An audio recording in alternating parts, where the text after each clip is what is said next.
റാന്നിയിലെ പ്രളയബാധിതരായ വ്യാപാരികളോടും സതീശൻ സർക്കാരിന്റെ വഞ്ചന. വ്യാപാരികൾക്കായി പ്രഖ്യാപിച്ച 10,000 രൂപ ഇതുവരെ നൽകി തുടങ്ങിയിട്ടില്ല. അതോടൊപ്പം വീടുകളിൽ വെള്ളം കയറിയവർക്കും സംസ്ഥാന സർക്കാർ പ്രഖ്യാപിച്ച സഹായം ലഭ്യമാക്കിയിട്ടില്ല.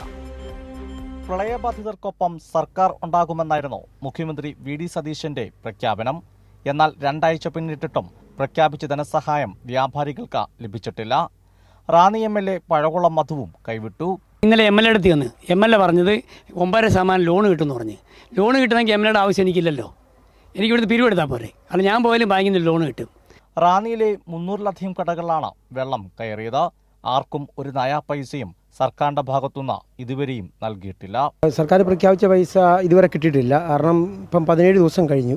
എന്നിട്ട് പോലും നമുക്ക് അടിയന്തര സഹായം എന്ന രൂപത്തിലാണ് നമുക്ക് 10,000 രൂപ പ്രഖ്യാപിച്ചത്, ക്ലീൻ ചെയ്യാനും മറ്റും. പക്ഷേ അതുപോലും ഇതുവരെ ഒരു വ്യാപാരിക്കും കിട്ടിയിട്ടില്ല. പത്തനംതിട്ടയിൽ വെള്ളം കയറിയ വീടുകൾ ശുചീകരിക്കാനായി 10,000 രൂപ നൽകുമെന്നും പ്രഖ്യാപിച്ചിരുന്നു. അവർക്കും ഇതുവരെയും സഹായം ലഭിച്ചിട്ടില്ല. പ്രളയബാധിതർക്കുള്ള സഹായം പ്രഖ്യാപനങ്ങളിൽ ഒതുങ്ങിയ പോരാ.